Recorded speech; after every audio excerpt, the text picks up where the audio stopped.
This is Woodcraft by Scott. I was asked to provide a video showing the cutting process for the animal puzzles. So I am going to do one from beginning to end. As a recap, when I begin the process, I adhere about 20 patterns to a single board of poplar. I use standard 1 inch by 12 inch. I get about 20 puzzles to a board. After I lay them out and adhere them, I cut the pieces into manageable pieces of about 3 or 4 puzzles each. So what you see on the saw right now is 3 puzzles. I cut one already.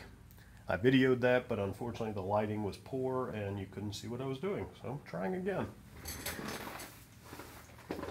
So this time I'm going to do a sea turtle, one of my best sellers.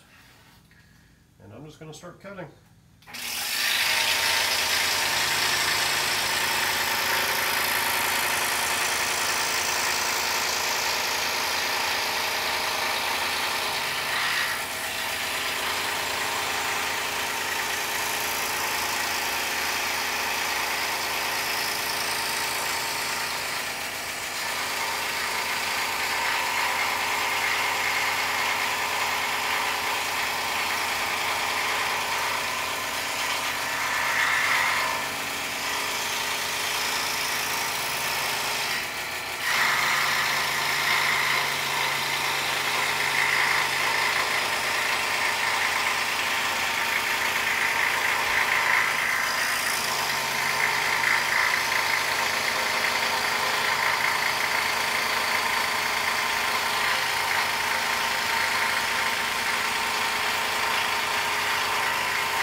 Simply cut the outline of the entire animal. I'm going to go to my drill press and drill 2 holes for the interior cuts that I have on this one.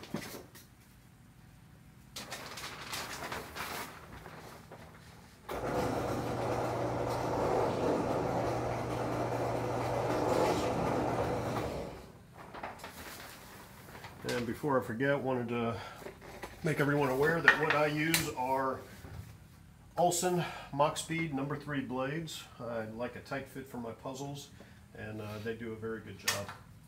So now I'm going to make my 2 interior cuts for the letter A and the letter R.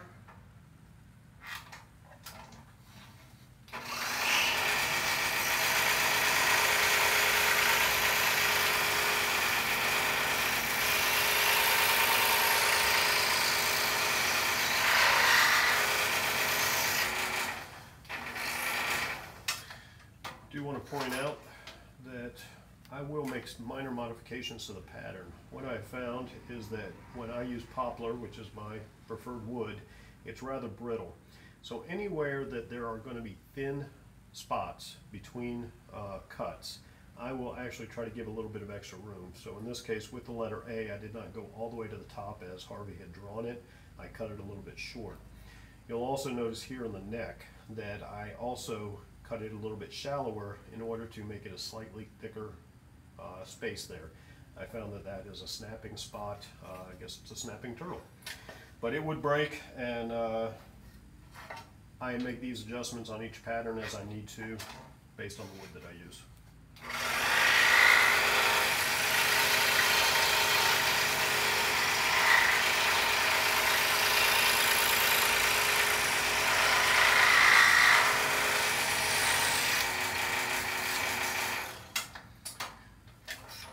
After making the interior cuts, now it's time to cut the base off of the turtle.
Time for the turtle.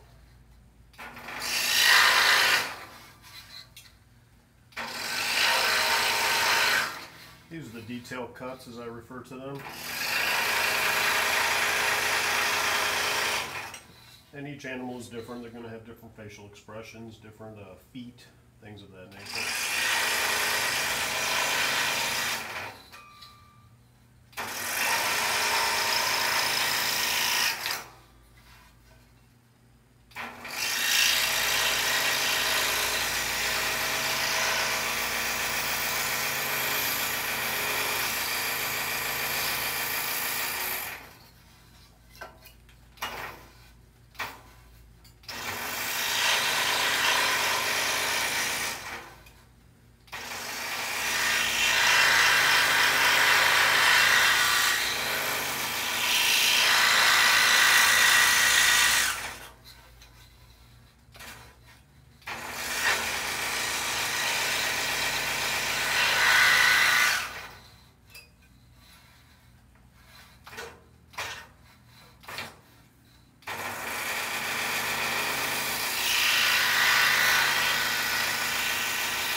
I call this a spacing cut. When Harvey draws these out, any letters that are side by side that have straight edges, he will generally put a little relief cut to allow some spacing between the letters so that when the puzzle is done, the letters can stand out a little bit better.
Peeling off the shelf liner paper that I use is a breeze.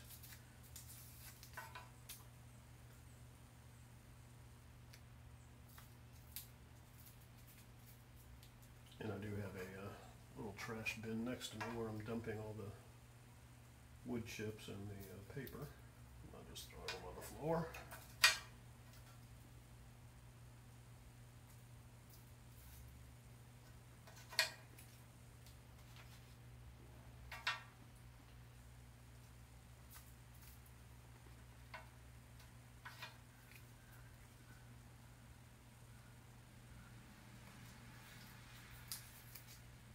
Shelf liner paper sticks just the right amount so that I've never had a problem with it lifting, and yet it comes off very easily.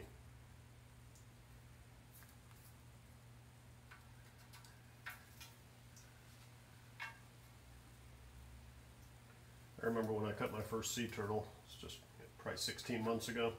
I remember being so nervous and worrying that I was going to, just totally screw it up or make a bad cut. And the more you do these, the more you realize you don't have to be exact on the lines. Yes, for the lettering, you want it to be as close as possible because that would be obvious. But for the little curves for each of the individual puzzle pieces, it's not as important. I keep my table at a slant, so I am just sitting this here at this angle so that you can see. So there's a finished product, and we're at less than 19 minutes. Not too shabby. I hope you enjoyed this, and if you have any questions, I look forward to hearing from you.